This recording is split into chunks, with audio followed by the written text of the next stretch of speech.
نحمده ونصلي على رسوله الكريم أما بعد أعوذ بالله من الشيطان الرجيم بسم الله الرحمن الرحيم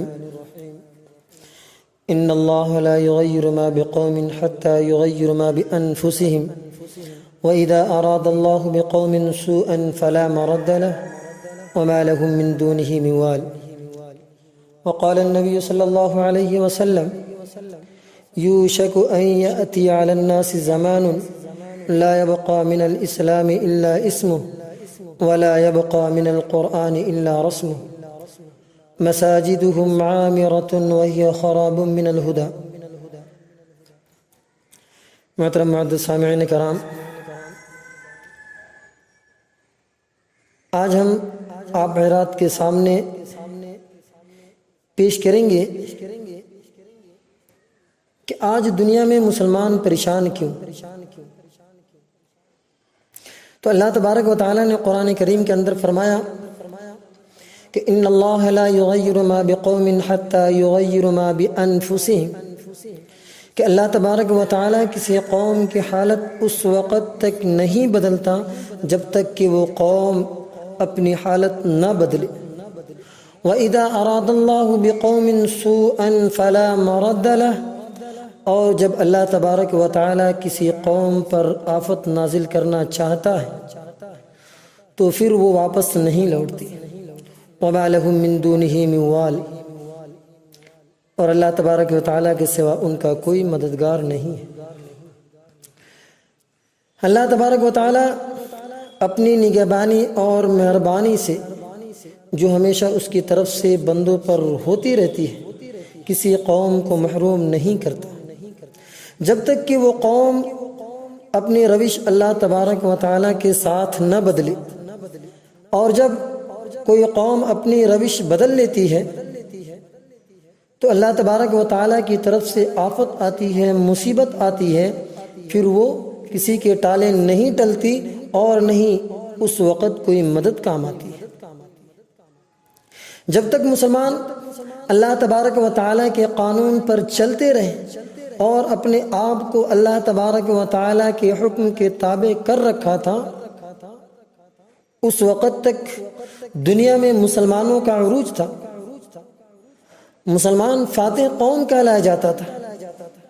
دنیا کی سپر طاقتیں ان کے مقابلہ میں زیرو کے درجے میں تھی. قیصر و کسریٰ کا دبدبہ جو چہار دانگ عالم میں گونج رہا تھا، مسلمانوں کا نام سن کر ان کے تاج و تخت لرز اٹھے.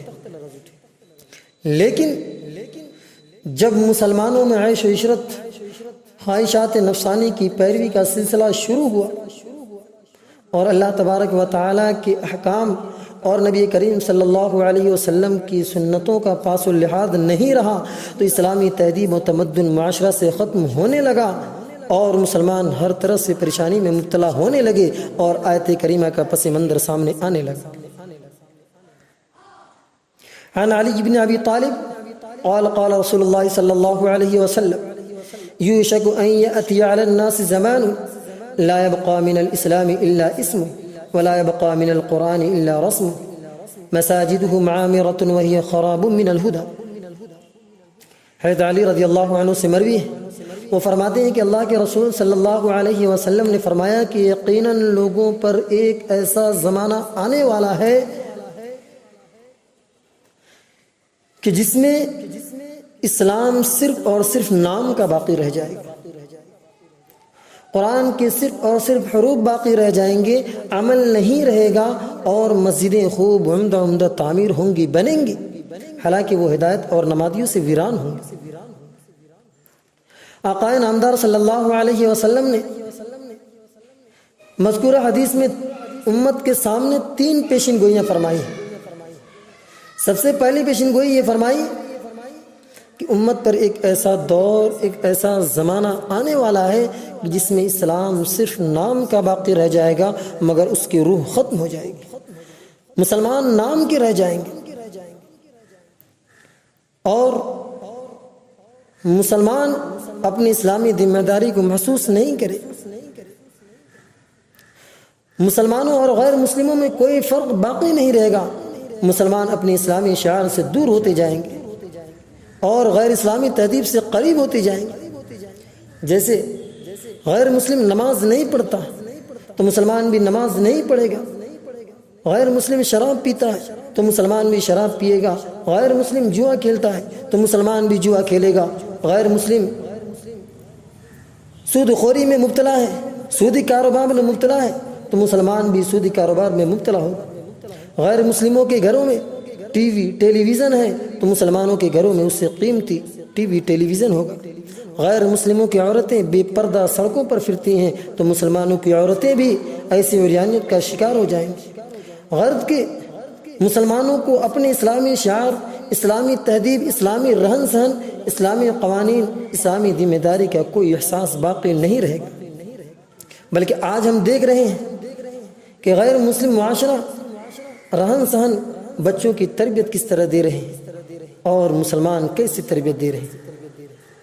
اگر کوئی شخص کسی اجنبی شہر میں پہنچ جائے اور اس کو مسلم ہوٹل اور مسلم آبادی کی تلاش ہے تو بڑا آسان راستہ ہے، بڑا آسان طریقہ ہے کہ جس گلی سے گزر ہو رہا ہے اس گلی میں پرسکون ماحول ہے، صاف ستھرا علاقہ ہے، اور اگر کوئی بچہ نظر آ جائے اس کے چہرے سے سنجیدگی ٹپک رہی ہو تو یہ اس کی علامت ہے کہ یہ غیر مسلموں کا علاقہ ہے، یہاں مسلم ہوٹل نہیں ملے گا۔ اور اگر جس گلی سے گزر ہو رہا ہے وہ گلی صاف ستھری نہیں ہے اور سڑکوں پر شور و شغف ہے، بچے کھیلتے کودتے نظر آ رہے ہیں، آپس میں گالی گلوچ اور لڑائی جھگڑے خوب نظر آئیں تو یہ علامت ہے کہ یہ مسلموں کا علاقہ ہے، یہاں مسلم ہوٹل مل جائے گا۔ عزیزان گرامی، کتنی بڑی غیرت اور افسوس کی بات ہے، کیا اسلام نے ہمیں یہی سکھایا ہے؟ اسی لیے جناب رسول اللہ صلی اللہ علیہ وسلم نے فرمایا کہ مسلمان نام کے رہ جائیں گے۔ جیسے یہودی یہ سمجھتا ہے کہ ہمیں قوم ہے جس کا نام مسلمان ہے، نصرانی یہودی یہ سمجھتا ہے کہ ہم قوم ہے جس کا نام یہودی ہے، نصرانی یہ سمجھتا ہے کہ ہمیں قوم ہے جس کا نام نصارہ ہے، عیسائی یہ سمجھتا ہے کہ ہمیں قوم ہے جس کا نام عیسائی ہے، سکھ یہ سمجھتا ہے کہ ہمیں قوم ہے جس کا نام سکھ ہے، برہمن یہ سمجھتا ہے کہ ہمیں قوم ہے جس کا نام برہمن ہے، کرسچن یہ سمجھتا ہے کہ ہمیں قوم ہے جس کا نام کرسچن ہے، ہریجن یہ سمجھتا ہے کہ ہمیں قوم ہے جس کا نام ہریجن ہے، چینا یہ سمجھتا ہے کہ ہمیں قوم ہے جس کا نام چینا ہے، ٹھاکر یہ سمجھتا ہے کہ ہمیں قوم ہے جس کا نام ٹھاکر ہے۔ تو اسی طرح مسلمان بھی سمجھنے لگے گا کہ ہمیں قوم ہے جس کا نام مسلمان ہے۔ لیکن مسلمان اپنی ذمہ داری کو احساس نہیں کریں گے، اپنی ذمہ داری کی خبر نہیں ہوگی، اور اگر کوئی دین اور اسلام کی بات پیش کرے گا تو اس کی حقارت کی نظر سے دیکھا جائے گا، اس کا مذاق اڑایا جائے گا اور اس کو بھی اپنے ساتھ ڈوبنے پر مجبور کیا جائے گا۔ اسی کو جناب رسول اللہ صلی اللہ علیہ وسلم نے فرمایا کہ لا يبقى من الاسلام الا اسم، اسلام صرف نام کا باقی رہ جائے گا، اس کی حقیقت اور اس کی روح ختم ہو جائے گی۔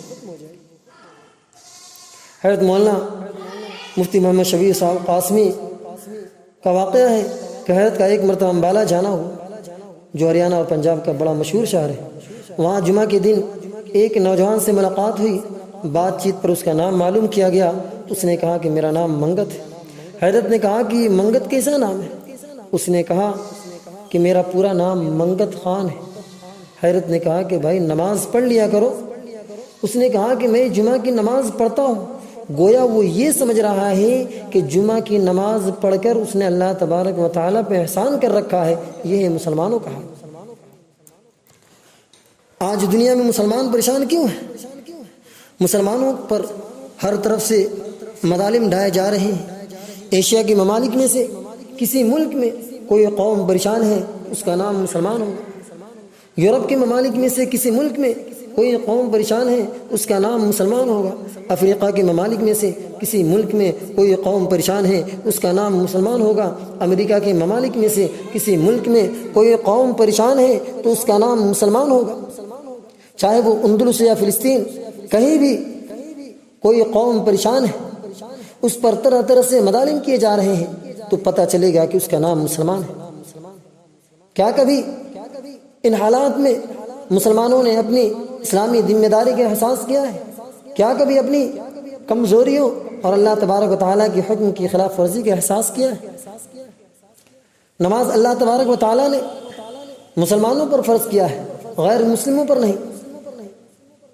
روزہ اللہ تبارک و تعالیٰ نے مسلمانوں پر فرض کیا ہے، غیر مسلموں پر نہیں۔ زکوٰۃ اللہ تعالیٰ نے مسلمانوں پر فرض کیا ہے، غیر مسلموں پر نہیں۔ حج اللہ تبارک و تعالیٰ نے مسلمانوں پر لازم کیا ہے، غیر مسلموں پر نہیں۔ اچھا اخلاق، اچھا معاشرہ کا حکم اللہ تعالیٰ نے مسلمانوں کو فرمایا ہے، غیر مسلموں کا نہیں۔ لہذا اگر کوئی غیر مسلم نماز پڑھتا ہے اس کی نماز درست نہیں۔ اگر کوئی غیر مسلم روزہ رکھتا ہے اس کا روزہ صحیح نہیں۔ اگر کوئی غیر مسلم مال کا زکوٰۃ نکالے گا تو اس کی زکوٰۃ معتبر نہیں، حج کرے گا تو اس کا حج درست نہیں۔ اس لیے کہ اللہ تبارک و تعالیٰ نے اسے اس کا مکلف بنایا ہی نہیں۔